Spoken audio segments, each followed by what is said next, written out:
All right, welcome everyone. My name is Kurt. I am a comic book colorist. Welcome to my YouTube channel. In today's video, we're going to be walking through this last page of an anthology, or a short story from an anthology I worked on called Love Was a Battlefield. It was a one-shot from DC, my first official DC credit, with Rebekah Isaacs drawing. It was written by Tim Seeley and lettered by Crank, I believe. And this was the same team from Money Shot. If you've been following us on that book, we were able to come onto this.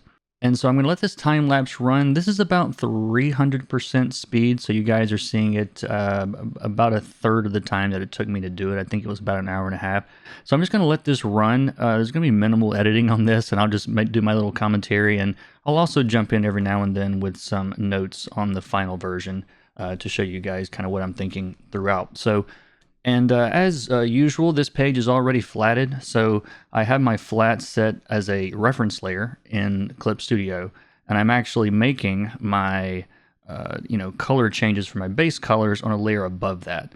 And more recently, I've started starting with one base color basically. That's kind of like the overall kind of average color of the piece, I guess you could say. And then I'm just using the hue, saturation, and brightness sliders to kind of dial in those colors. And to me, it helps me to kind of, instead of just kind of randomly picking colors and sticking them in there, I'm always adjusting from what's already there. And so I'm able to compare with what's on the canvas a little bit better. And I found it easier to not like overshoot, in picking colors that are too far out of gamut if I kind of slide them into position. I don't know if that makes any sense or not, but hopefully it does. And but with this, the color palette's pretty simple. Most of it's kind of lots of cool kind of blues and teals and greens, and then the characters' skins are warmer. Even the green skin of Poison Ivy's character it's kind of a warm green compared to some of the cooler blues around it. And then we had the red bandana and the flowers kind of framing their heads there. And originally her hair, I was thinking, well, Harley is obviously these are older versions of these characters. So Harley's hair is like a cool gray, and I was thinking that Ivy's would be a warm gray. And that was actually, I think, the only note that I got on this piece was, can we see what it looks like, with her hair a little bit redder. I definitely didn't want that like fire engine red that she normally has, but yeah, it kind of makes sense that her hair would be kind of a toned down red color. But you'll see that in the final piece here. I think the first thing I do on this is sort of frame this up with some shadows, and I'll kind of explain this on this drawing here on the final version. So the way that their heads sort of appear here, they kind of form this shape. And so I am looking to sort of frame this area with, shadow on both sides to really kind of pull you into this, what is a very intimate moment, between these two. I won't give away the story here if you want to read the book. But I didn't want it to feel open. I really wanted to feel like we were just kind of right there in with them. And so what I end up doing at some point here, before too long, is to darken those areas on the top and the bottom to sort of push your focus slightly inward, and it kind of acts as sort of like a vignette kind of effect. I'm actually still changing base colors at this point, but you'll see. Yeah, here we go. So here I'm drawing in what those shadows are going to be shaped like, and what I did first is just created a new hard light layer, which is what I'm going to do all the shadows on. Dropped a color on top, and then sort of found the color that I wanted, which was I don't know, it's like a desaturated kind of purple color, I think it was. But once I've got that color, I'll isolate that layer, pick that color, and then I think with a soft airbrush, I go in there and kind of lightly throw in some shadows to start pulling you in toward the center, and minimize the contrast in those corners, and then maximize the contrast where you're seeing, those characters, and that shadow sort of acts as a framing device for those characters there. And on the same layer with that same color, I'm starting to do shadows here. Now, what you'll see me do here quite a bit is start with kind of broad, softer strokes, And then I'll hit the letter C in clip, which switches you over to transparency, and then I'll remove, with a smaller brush or a little bit harder brush, to get that nice mix of like hard edges and soft edges, and it helps to keep things interesting. I'm not a big fan of like the soft airbrush everything look. I mean, that is a thing, but for me personally, it's just not something I really like working with. So I like to have a mix of of hard and soft, and so. But that's what you're seeing here. This is all on that one hard light layer. And I think I'll pretty much use the same shadow color for pretty much the entire piece. And but what hard light does is it mixes, the color that you choose with the colors below it. It's not just like a normal layer and putting it all the same color, but it's basically taking these base colors and shifting them darker, and then also shifting them toward that color of the shadow. And the shadows, if you have questions about what color shadows should be, actually the last video I put out actually was about that exact same thing, so I'll link it in the description. The other thing that to keep in mind, and I see a lot of beginners making this mistake. I have a Discord, and I've had classes and courses around for years, so I see a lot of sample pages from students and give a lot of feedback. And one of the almost universal problems for a lot of beginners, and I was one of them too at one point. I remember getting this feedback myself, is that the surface texture of whatever it is you're coloring is will be the same. If you make a shadow color and color a shadow the same way on all the surfaces, and then you take a highlight and then you do the highlights all the same on all the surfaces, without keeping in mind like how reflective they are, or how shiny they are, or how dull they are. These are all things that will make a piece look more interesting and look more realistic. Because if you don't keep those things in mind, everything will sort of feel very samey and really, I don't know if that's a word, but it'll all sort of feel alike, and it doesn't feel very dynamic. And I was guilty of this in my early work for sure. before I got some good feedback one time from another colorist, and so now I'm passing the knowledge on to you. So I am. You can see I briefly what is it? Control click or Alt click the eyeball to grab that shadow color, and you can see pretty much using that same color all over for right now. What I'll do a lot of times is just pick one color for the shadows, do them all, and then if I know I want to shift them later, I can easily go back, grab, say, her hair, for example, from the selections, and just shift that shadow color a little bit cooler, a little bit warmer, a little bit whatever, darker, lighter. But by using hard light, it can be, it's very convenient for working that way. You can kind of shift them all after the fact. and I tend to do that a lot. I'm never really married to the colors choices that I'm making. I work on a lot, on separate layers, so that at any point I can go in and, if I decide, oh, I wish this shadow was a little bit cooler, or I wish it was a little bit warmer, I can just go shift it. It's not a big deal. I get asked a lot about brushes. This is a brush, what is it called? Pure Paint. I think it's on the Clip Asset Store. It was just a free brush. I like the way it looked. It's not anything, there's nothing really fancy about brushes. I know it's everybody's like favorite question to ask about brushes, but like, I'm like the most boring brush user in the world. Usually I've got some kind of painty brush like this, and I've got a soft airbrush, and that's like all I'm using for the most part. Now, in this part of the image, now obviously her skin is roughly the same color on her face and her hand, but you lose the silhouette there on her nose if they were actually the same color. And so I made sure and darken her hand there so that I can keep that silhouette line, that runs along this little edge right here. And so I darken her hand so that there's still some nice contrast there. If her hand was the same color as her, as her face, then you would get a very strange shape that didn't really fit, the profile. So that's why her hand's a lot darker than the rest of it.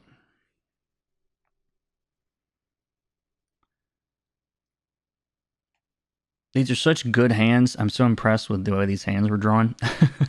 And there was a lot of detail. There was so much detail in the inks, and so I was just kind of trying to keep up with that level of detail in the color. Every now and then, if you see that red flash on the screen, I'm just hitting the letter Q, which pulls up the quick mask, which I don't use for anything except checking to see what my selection looks like. Because my selections are very often hidden. I will almost always hide the selection as a reflex at this point. So, but I'm following the cues from Rebekah here on the lighting. You know, this lighting is not random or anything. You know, I'm looking at the shadows under her hands. I'm looking at the shadows under the character's head on the bed. And so you've kind of got this, I'm imagining, you know, a hospital room, you know, light kind of shining right on them. And she's also, there's some glowy power stuff that happens with her around her mouth where she's kissing her toward the end. And you'll see that we get closer to the end. But I sort of overpainted that shadow with the big soft airbrush. And now you see I'm cutting it in with a smaller brush, and Rebekah's work is just a joy to do this kind of stuff, because every line is, you know, is solid, and the forms are all there, and you could sculpt these figures based on how she draws, and it makes my job is determining where the lighting goes much easier when things are just built this well and constructed this well. And yeah, I'm pretty sure I end up shifting that color on her hair. I don't remember, but in the final, it doesn't look that warm. And but that was intentional. I wanted her hair to look a little bit cooler than Ivy's hair. But like every little strand of hair, there's nothing like roughed in. There's nothing like hanging, and you got to figure out where it. No, you can trace like every little group of hairs. You know, I love how much care that she puts into her inks. It really takes a lot of the brain power work out of what I'm doing.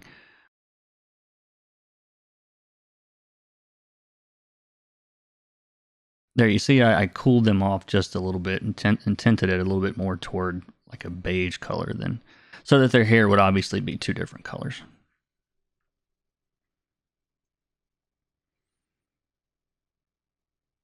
In Clip, you can click on the canvas and then hold Shift and click somewhere else. It will draw a straight line, and that's what you saw. That's how I made that shadow there on the wall. But here you can see, like, I didn't like the shadow of the color of the shadow on the wall. That warm color didn't really work with that teal, and so I just cooled that off. But all these shadows are basically on one layer at this point.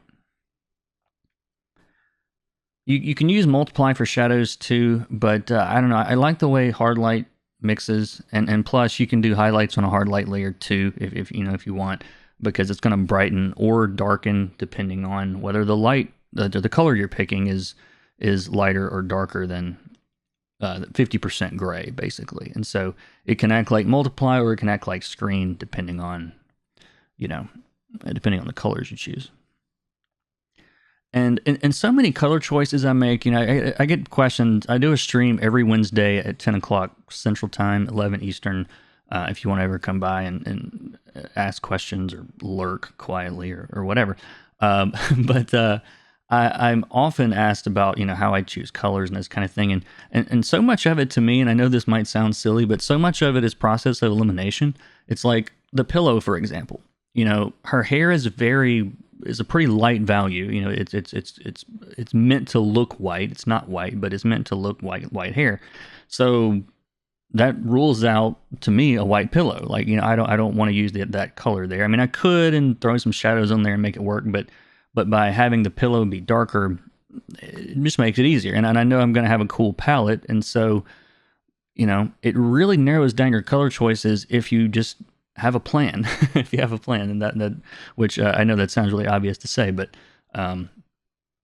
yeah, that's one of the things that I do to help me choose the colors that I'm choosing. What's about to happen here? I don't know. It's been a couple of months since I did this. Oh, coloring her lips there on the base colors. and adjusting those shadows on her skin, because that warm with the green skin, that kind of reddish shadow in the green skin, it was kind of neutralizing her skin, because you've got a red and a green, which are opposite on the color wheel. You put those together and you blend them, and they turn into like, they're just mush, And so anyway, that's why I shifted her shadows on her skin away from that red and made it a little bit more of a cool shadow. So now you're seeing highlights. This is on a different hard light layer. I'm using this on a layer above all of the shadows. And I'm using that trick that I did a while back. I did a video about this too, which I will also link in the description.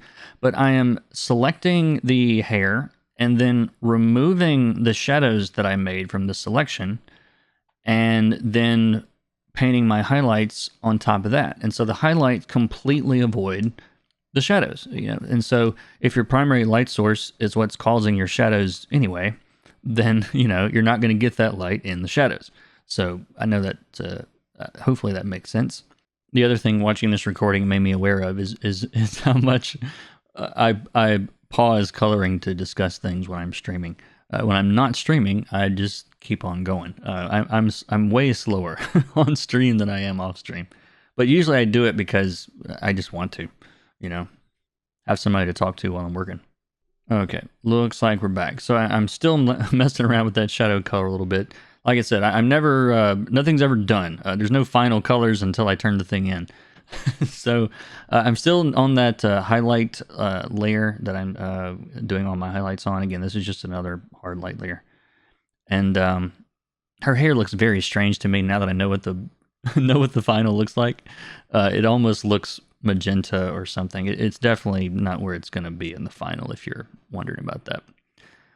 Warmed up the shadows on her skin there a little bit too. And again, doing that trick, my shadow deselection trick. That saves so much time. It's crazy how much time it saves.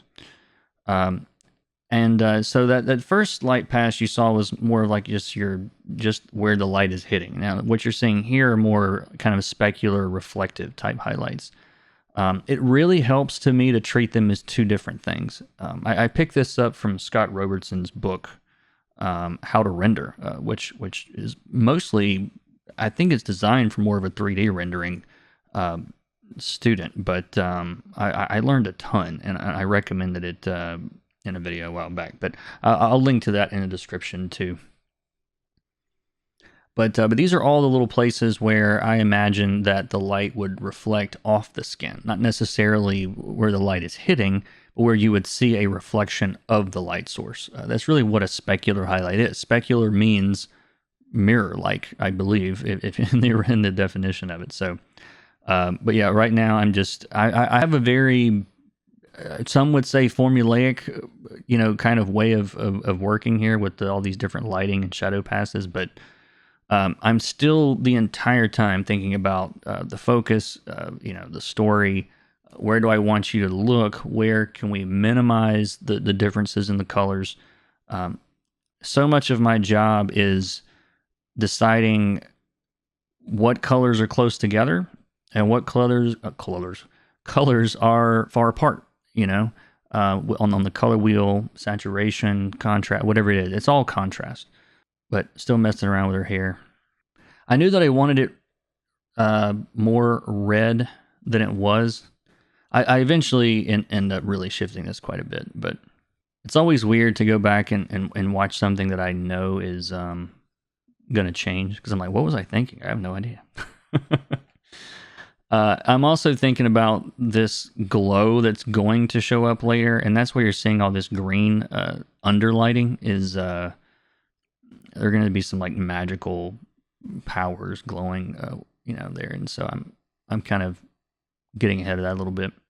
And at this stage, I'm going to start working on another hard light layer called and I labeled it Bounce, and this is going to be all the lighting that is really in the shadows from the first light source.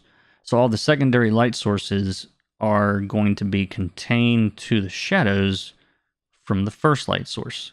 I've got a whole video or two on this too. I'll link them in the description. Okay, here we go. So now I'm on that bounce light layer, and I'm just trying to imagine what colors would be bouncing into those shadows. I mean, that's what determines what color your shadows are. And so that's why you're seeing all these little, especially, you know, her skin reflecting off her skin is just getting even more saturated greens and whatnot. And it's a little over exaggerated because it's comics and it's not really super realistic lighting, but it's meant to look dramatic and all that stuff. Realism, I've said this a lot on this channel, but realism is very often not not involved in the coloring process. Here I'm going in with some deeper shadows, a little bit darker color.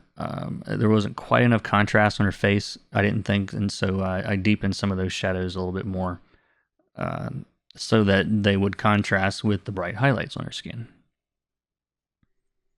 Focus isn't always about brighter. That's I think some of my commenters and things, it's a very common misconception. It's about contrast. It could be differences of any kind.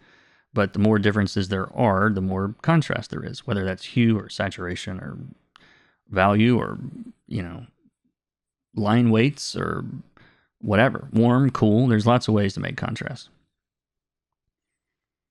That little glow you're seeing there, just a soft brush on top of everything else. So it's on top of the lines.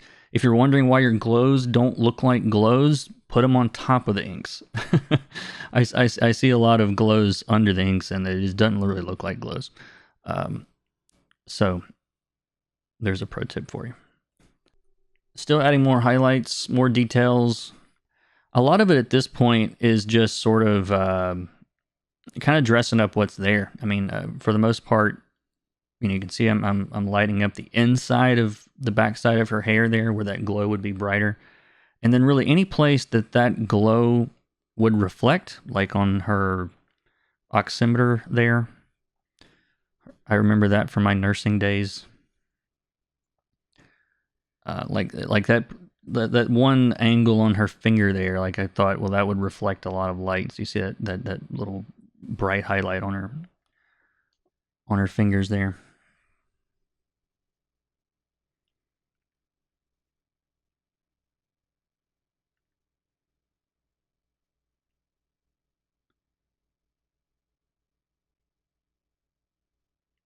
Going in the shadows and just imagining, you know, whatever light source is behind them, the window or whatever, and putting like a pale blue back there just to help create that form around her shoulder there a little bit better.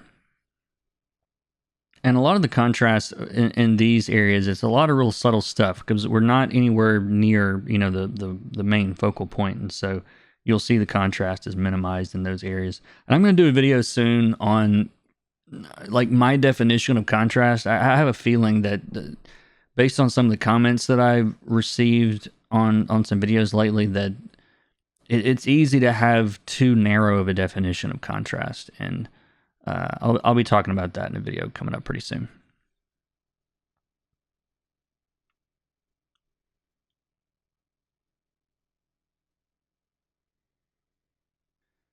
I'm still kind of fiddling with base colors and highlights here and there, and you know, again, I kind of changed the texture on those little wooden bracelets that she had. The highlights on those are a little bit different than the highlights on her skin, different than the highlights on her clothes, you know, so that you get some of those, you know, various texture, feelings of texture anyway.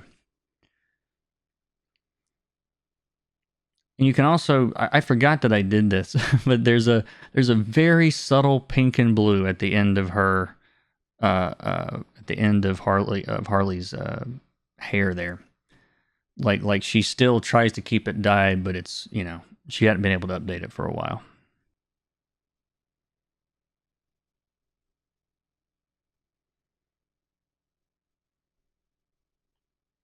And that is about where the video ends. And so I'm actually we're just gonna jump right over to the actual PSD file now. And you can see there was a lot of changes made, not a lot, there was a few changes made after the after that video ended. And I'll kind of walk you guys through all of those. Let me turn all of this off, and then we'll work backward here. So the video ended. Let me see, make this as big as I can. There, the video ended somewhere in this ballpark. There was a little bit of shift here that I put on that lighting on the wall because I felt like that needed to be a little bit brighter back there. And there's also, again, that pale blue you're seeing down here. There was a levels adjustment over kind of the whole thing. What this did was it brightened the bright areas a little bit and darkened the darkened areas just a little bit. And I have a tendency to kind of work in too narrow of a range of value most of the time. And so that by having a levels adjustment just lets me make sure that the brights are as bright as they need to be, or as bright as they can be, without losing detail. And then, the dark's a little bit darker. This layer is where I started correcting her hair. It's just another levels adjustment. Again, kind of darkening everything that you see there. And then I also put an overlay layer on top of this. Now this layer is doing a lot, actually, without doing a lot. If you look at the layer by itself, it's just really this kind of soft red color. Let's see, see if I can pick this color. There we go. So it's kind of like this kind of middle tone red color on an overlay layer. And then the same thing with this green for the glow. But you can see if I toggle that off and on, how that green glow is sort of shifting the colors on your face a little bit more and saturating those and really kind of intensifying those colors quite a bit. Overlay is great for adding contrast too, generally. And then let's see what's here. This is just more detail. As I was looking at it and was noticing how much detail there was in the hair. And I'm also not used to working quite this large. These characters' heads were massive on the page. And so, the level of detail you would normally work at wasn't enough. And so kind of at the end, I'm just continuing to kind of dress up some of those colors so that they, basically I want the level of detail in the color to match the level of detail in the inks. And let's see what else is in here. There's also, this PO is just on a normal layer. And I'll zoom up here. Most of this is like on her hands.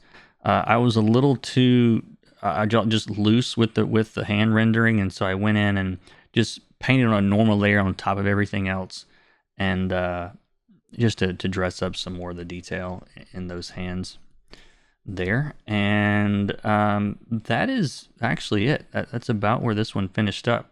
One last takeaway that I want you guys to think about, and I've been discussing this on the stream with my viewers there off and on for the last couple of weeks, but it's the idea that, to me, and obviously there's an infinite number of ways you could look at this, but the way I look at it is this page should work at arm's length in a very broad way, and then it should also work obviously up close with all the detail.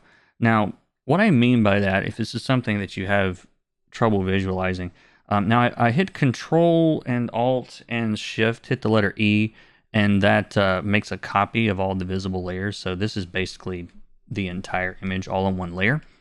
And I'm going to go to Filter and go to Filter Gallery, and I'm going to use this, what is this called? This is called the Cutout Filter. And let's fit this on the screen. And what this does is it simplifies the colors. It's kind of like a solarization kind of effect, but it takes colors that are similar and averages them and puts them together. And the lower the number of levels are, the simpler the colors are. And so what I want to show here in this particular filter is this is the cutout filter in Photoshop. And you could do this with like the mosaic filter, really anything that like, think of it as like digital squinting, where you're, well, even like a blur effect, you could probably see this too. But even if I turn this all the way down, now as I'm moving this down, this doesn't really look great, but it's starting to mix colors that are similar, and it's lowering the number of colors on the screen as the lower this goes. And so as I turn this all the way down, even at its very simplest, and again, I'm talking about that arm's length read where you're looking at it from a distance. This is kind of a simplified version of this where you have a light area surrounded by a dark area. This is something that I picked up from James Gurney on his YouTube channel. If you watch his videos, like very often when he's painting outside, when he's explaining how he decided on a certain subject, he'll say, well, there was this light shape and it was surrounded by this, darker shape. And I thought it created an interesting, contrast. Or there was a dark thing surrounded by light things. And he thinks very, very broad. And the first thing he'll do, is kind of slap a big, light area in the middle of his canvas to represent that thing he's about to paint. And then, and a lot of artists work this way, but he's one that I've noticed do this. And so throughout the entire thing, this is kind of mathematically showing us that. But as the color increases, and you take this and hold it at arm's length, and I'll just go back to the final. But if you hold this at arm's length, there's still a light shape and a dark shape there. Okay, there's a lot of detail in between, and there's lots of other things going on, but we can still make that very broad read, and that very broad read is really, really important. It's something that's hard, I think, for newcomers to this to kind of wrap their head around, but it's really not about the detail. It's not about how detailed the lighting is or how intricate your shadows are or whatever. If you're not creating like big readable shapes, a lot of times it's going to all fall apart on you, So if you don't take anything else away from this video, hopefully that's something that will help you. And again, I've got some videos I'm working on, probably Caveman episode 3 is at some point we'll talk about shapes and patterns and those kind of things, because I haven't talked a ton about that stuff on my channel. And but it's what I've learned in the last couple of months and years is that it's really the most important thing. And I'm hopefully gonna be able to dive into that more a little bit later. But I hope you guys enjoyed this. This is a little bit longer video than usual. Let me know what you think about it. And I hope you guys will check the links in the description if you want to support this channel. I've got Patreon. I do a live class every month for all my patrons, my YouTube members. We do feedback on their work. You get access to the Discord. We chat about all our weird coloring problems. But this is a small channel. Those are the things, a Patreon, my courses. If you want to learn how to color with Photoshop or Clip or Procreate, I've got courses on my website to do all that. And that's really what keeps the channel going. Without those things, this channel would definitely not exist. So I thank you again for watching, though. And I hope you enjoyed it, and I'll see you in the next one. Take care.